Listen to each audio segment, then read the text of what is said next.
Ето с 40. Рашко! Той би 40 падна вече.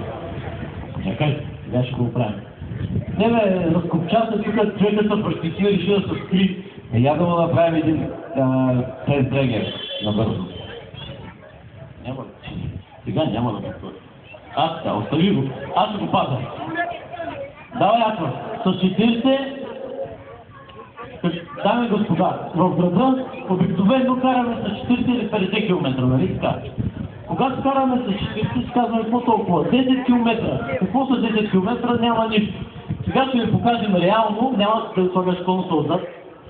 Ще ви покажем реално какво се случва, когато дигнем скоростта с 10 км, нали? Нищо особено. Давай. И сега да видим. С 40 км в час. С 40 км в час. Браво, как да направи това? Ето, караме 40 км в час. Изкачали сте и се случва това нещо. Нека да видим какво се случва с 50 км в час.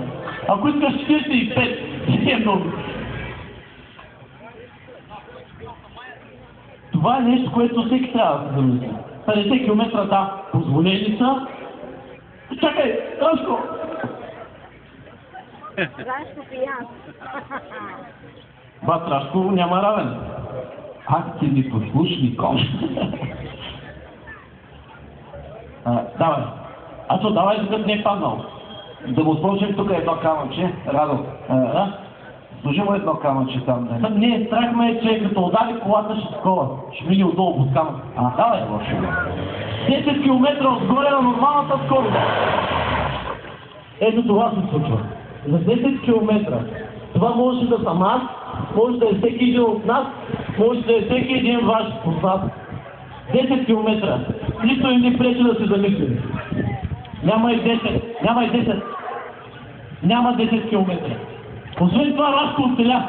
Браво, моите оцели. Браво, полисменти. И така. Готови ли са участниците от следващия кръг? Радо? Да. Чакай малко. Искам да задам няколко въпроса и да кажа сам, искам за председателят Владимир Тодоров на Българската асоциация на застраховани и... Малко по-надолу, там сме след